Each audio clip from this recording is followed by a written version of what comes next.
Black Hills Information Security, the leaders in penetration testing and active defense. Email consulting@blackhillsinfosec.com to request a quote today.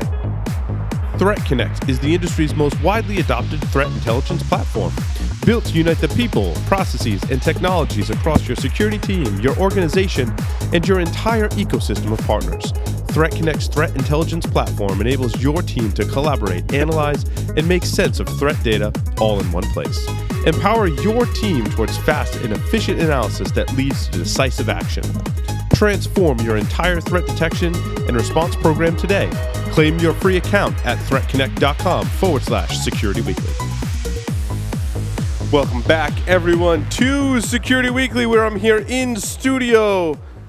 Cut to camera 3 with Apollo and Larry Bechet. Yay! There we are. Very nice. I hope everyone enjoyed the interview with James Line, which was awesome. Always. And I'm very excited for this technical segment, Apollo. You and I spoke for about 30 seconds. I'm like, I need a tech segment. You're like, I got one. I'm like, good. Done. Awesome. I'm like, we already did an OSCP review with Aaron Lyons, but I told you, I said, I want to talk about like not give it away for people, obviously. Yeah. But talk about some of the preparation, mindset, some of the tools, maybe some of the like lab setup that you did independent of what they give you with the course that can help you prepare for the course. So take it away, fabulous bartender Apollo. Your cocktails are awesome. I will try. So as far as the OSCP goes, you guys can look it up online. You can see what's going on with all that. I have a background in IT going back 15 years doing websites, mostly on CentOS and Ubuntu. So I'm not a complete beginner coming into this. So kind of keep that in mind as I talk about these things. Although I'm kind of jaded about the CentOS thing. I mean, wow. Yeah. Sorry. They try. But anyways, so the advice I would give to other people getting into OSCP and, kind of some tips and tricks without giving things away would be, the OSCP training material itself, if you have a moderate to kind of low beginner background to IT, it's going to cover a lot of things with Linux and a lot of things with Windows servers. Now, I personally am really experienced with Linux servers, so a lot of the Windows content was completely new to me. So, honestly, I'm pretty terrible at PowerShell. That's the truth. So. But PowerShell is an animal unto itself. Yeah, just the whole idea where Bash is more, based on Algol and C, and is saying, we're going to parse things by line that's tab-spaced, versus what I hear PowerShell is more based on the idea of objects and properties. Yep. But we're going to get Bash on Windows now. Exactly. So can disregard all this information I'm about to tell you about PowerShell. Yeah. But, so basically, even if you're experienced in IT like I am, you still have to learn the full ecosystem of servers out there. So I had to really brush up and learn a lot more about Windows as far as how servers operate with that. Next up is you can do a lot of self-study before taking the OSCP. The OSCP material covers basic things that we've all heard about security in general if you look on Twitter, if you read other people's blog posts, a lot of the low-hanging fruit things like default credentials, weak passwords, really poor configurations, and things like that. Hey, don't give away all of our tricks that we have as penetration testers. Exactly. Like people think that we're always doing elite stuff. Really, when it boils down to default credentials and weak just passwords. use right, Larry? admin. Can back me up on this one. Absolutely. So Tom Liston had a great quote. He said to one of our customers, and the customer comes into the room and is like, I'm going to do the really bad Irish brogue and says, "Tommy Liston, I fucking hate you." And, because we had totally popped domain and everything, and we had all the stuff that they didn't want us to get. And he says, "So how do you do it?" And he says, "I just know how to Google better than you do." He says, we spend 90% of our time Googling the answer to the problem, 5% actually doing it, and the rest of the 5% figuring out what the hell just happened. Very accurate. So that's interesting you mentioned that, Googling for the problem. So when I was going through OSCP, you'd see the systems. So first thing I would always do is I would do a port scan. I do the top 100 ports. I see, what's going on with the server in general. And then I do a full TCP sweep. I didn't really do that many UDP sweeps, so Most systems run on TCP. So then I'd say, okay, I know what system's running there, and I know what version it is, and I just literally just Google for default login, default credentials, default password. Yep. That was I identified the system. I have a web page. Yeah. You know how many times I do that? Elite skills. Let me Google that for you. Yes. LMGTFY. Yep. Exactly. So that'll get you surprisingly far in the system. But again, from talking to you guys, talking to John Strand, Joff, that is what happens in production sometimes. Basically, it's a bit of a change in mindset. Is the customer asks for functionality, you stand it up, and you're good as a developer or sysadmin or QA person. But the reality is, you're not just putting that system up; you're putting that system plus all the functionality it enables. And that's one of the mindset changes when you're doing pen testing. Yep. Is not what was it designed to do? What is it capable of? A crowbar can do a lot more things. So many things. Oh yeah, Morgan Freeman taught me a lot about that one. Half-Life. It can pull nails. It can pry boards and kill head crabs. It can kill head crabs. It can kill zombies. Exactly. It can be used for breaking and entering by doing door jam spreading, and yep, it is a multi-purpose tool. Exactly. But as far back to the Googling thing goes, I personally had the problem, and this is kind of this weird dichotomy of just doing pen testing as a person who's a builder with a bit of experience. Is I was actually trying too hard sometimes with some of the attacks. What I would do is I would Google, their motto is try harder. Yeah. So you took that to heart, and you were like really trying. And so here's the thing. I don't feel that bad about it because I have some friends in Boston and the New England area who are also pen testers. And what's funny is these guys actually have the same problem where they know IT pretty well. They know how to do pen testing and security. So they were trying to look for really complicated problems in the system. So if you're moderately experienced in IT, I would say actually don't try harder. Some weird way, look in for some weird way. I like that. Look for stupid stuff. Look for simple things. So what I would do is I would find a system and I would say, oh, I know the version number. I know what it is. I go on CVE details or I go on exploit DB and I put in the version and the system and say, okay, what do we got for CVEs? Now, caveat here, you're going to find a ton of CVEs, but the client-side stuff when you're doing pen testing to get root, which is what the point of this OSCP is useless to you because there's no user interacting with this server you're on. So keep that in mind. But I love root. Yes, root is quite nice. So other thing too, so things like cross-site scripting is useless effectively for the OSCP because there's no user clicking on links and seeing things. Right. So ignore those. So I was like, okay, I knew that. So I was looking for things like SQL injection and remote code execution. Buffer overflows, those are pretty sketchy as far as reliability goes for actually doing remote code execution. So I've looked for CVEs that were basically C7 or above and say, okay, cool, SQL injection, cross-site scripting, or say not cross-site scripting, remote code execution. And I'd run those attacks, and usually I was able to get into a system based just on that. So there were quite a few systems, and a lot of them were web-based, and that's my jam. I do make websites, so website exploits. And you get into SQL systems, like, all right, cool, I'm in the SQL system, yeah. So what do? You enumerate the system and say, what version are you? Are you MySQL? Are you Postgres, Oracle, blah, blah, blah, what version, blah, blah, blah. Then I dump out the databases. I'm like, all right, cool, I got databases. And Larry, back to your point about really bad passwords. Yeah. I wonder if someone who's a sysadmin would use the same password on the website as they use on SSH. Never. Never. Not all the time. Exactly. Password reuse, never heard of it. Exactly. So you're going to find that. And sometimes some of the systems you run into on OSCP are just going to be clear text passwords. So it's like copy and paste, you're done. Yeah. So sometimes people don't hash the passwords in the database. No. Never. Say it isn't so. Get out. Never. Oh, you just ruined the internet for me. Can't trust anything anymore. Yeah, like the Ubiquiti AP manager. Mm-hmm. Yeah, that's the thing. Oh yeah, too. Carlos, you were trying to message me about that before. I was actually getting ready to record a show. Is that the case? Yeah, I finally broke down, bought a couple of Ubiquiti access points. I go like, let me look at the software that I installed to manage all of this stuff. No, don't look at that software. It uses MongoDB. In fact, the software looks kind of nice, at least the latest version. Oh, okay. Then I was looking at MongoDB and go like, let me look at the structure of this. Oh shit. There's my password in clear text. Yep. MongoDB. A lot of people don't secure MongoDB. Oh. They're like, it's new. It must be secure out of the box or something. It's bad. I mean, I think this goes back to kind of human nature in IT in general. You know, a lot of these younger technologies like NoSQL, you know, there's basically, what is the use case? Cool, make the use case. Oh, crap, we're popular 2.5 years later. We should probably think about security now.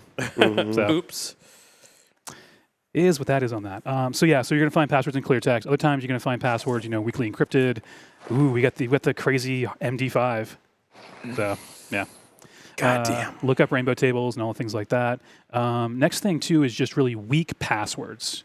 Would be things like, you know, obviously admin, password, but sometimes you're still going to find the most, you know, the 100,000 most common passwords. You're going to find some of those. So that comes into cool tools like I never used it before actually. Cool, CEWL. Yep. By Robin Wood. Yep. So you're going to use that to basically generate your own custom password lists, which is really interesting. I like that a lot more than saying, let's try 1 million generic passwords. Because when you're doing the OSCP, when you're doing the actual test, which I haven't taken, full disclosure yet, you have 48 hours. And you're supposed to break into 5 or more servers. And you start thinking in that terms is if you're going to try and enumerate 1 million weak passwords, you can't reasonably do that in 48 hours on one server. It's just ridiculous. So try the, you know, 1,000, 10,000 most common passwords. Take less than an hour. So good technique on that one. So you would say that having actual automation skills, know how to do bash scripts, know how to do PowerShell scripts, Ruby, Python, whatever, float your boats. It's actually of high importance then for the OSCP, having those skills to automate all of the different tools. Exactly. So one of the things that I ran into, which is, again, just my personal experience, I'm really good at Burp Suite. And I paid for it. You know, it's a $350 license, I think. So I'm used to using the intruder and some of the tools built into it. However, if you do not have Burp Suite, I don't suggest buying it yet. Use the free version. Use the free version. Because the reality is a lot of those things like the Spriter and like the intruder and the repeater, you can recreate using curl commands on the command line using bash. Interesting. Literally 10 lines of code, probably closer to 5. Yep.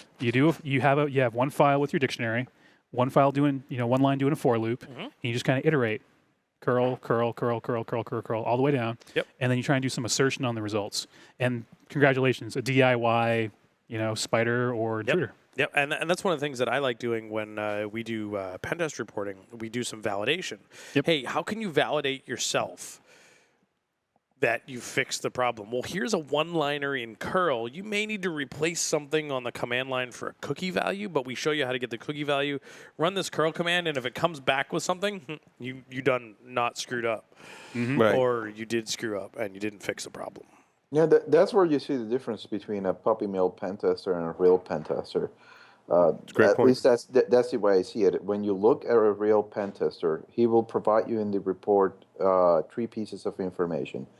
This is how I got in. This is how can you validate my finding, and here are my recommendations on how to fix this or mitigate it. Carlos, I'll even take that a little bit further.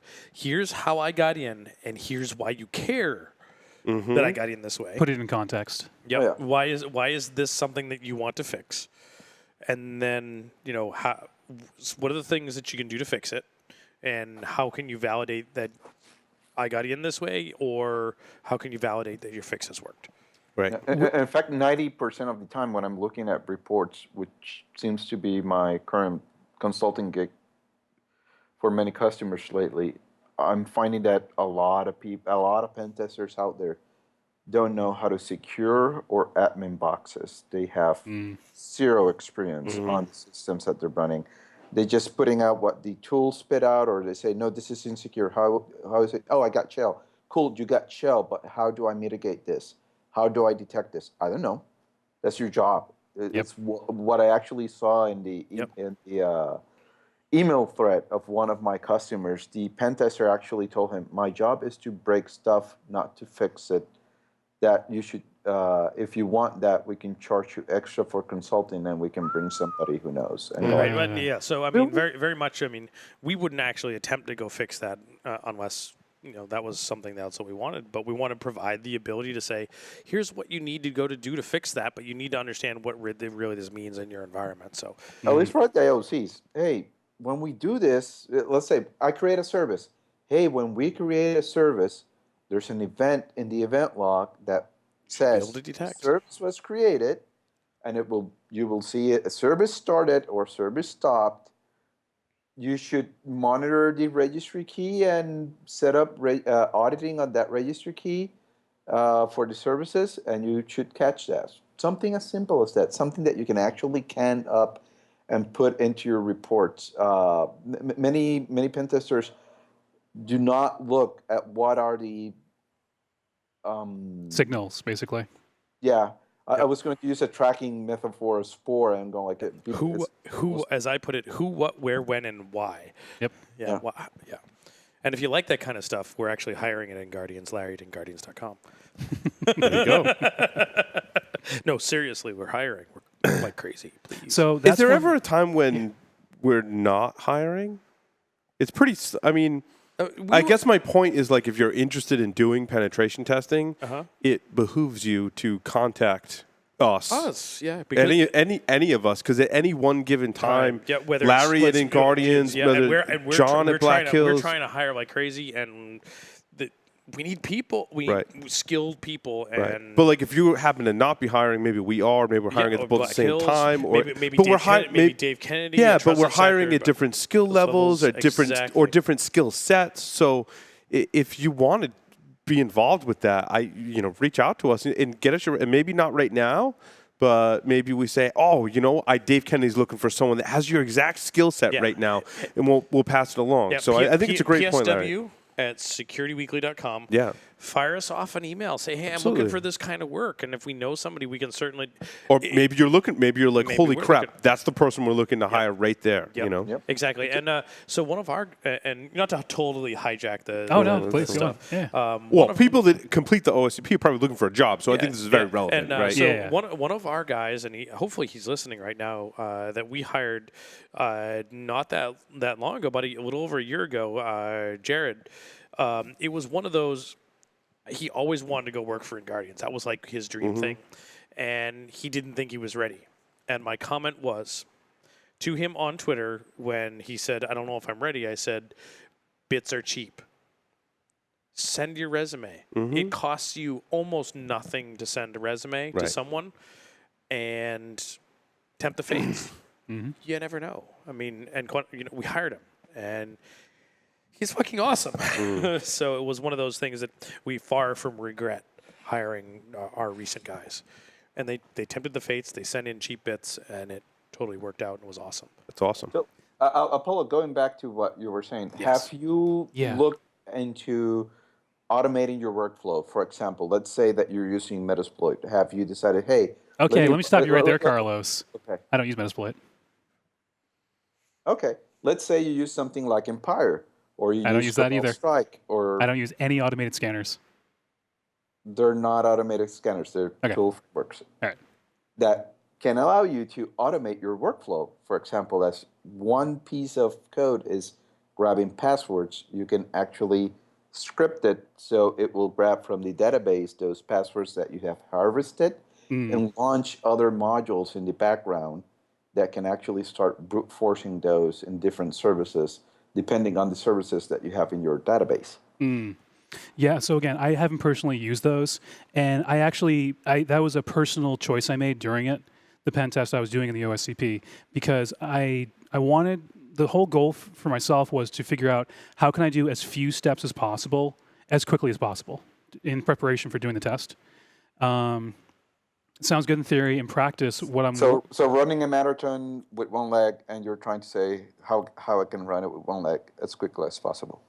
So the thing I'd be worried about is using any kind of tool like that would be how long would the actual scan take, given the word list? Would it... And I actually did this a couple times. I actually would knock off, power down some of the servers by doing some of these attacks. I would overload You're really good at crashing things. I am. It's a weird skill I have. You can crash like whole cloud environments if you want to. You're dangerous, dude. You can crash entire ICS environments. I'm glad you're on our side. I get aggressive sometimes with my testing.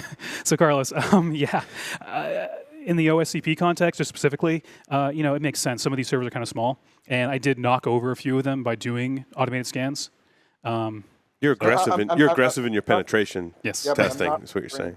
I'm not referring about doing automated scans. For example, you can, as you mentioned, you can create your first If you go into Metasploit, it has a bunch of folders with already default logins for different stuff. Yep. For Cisco gear, for something else, and you can actually write a couple of resource scripts, write a couple of scripts that would go, hey, if you see a service that is a Cisco one, grab this specific password list for Cisco and run this.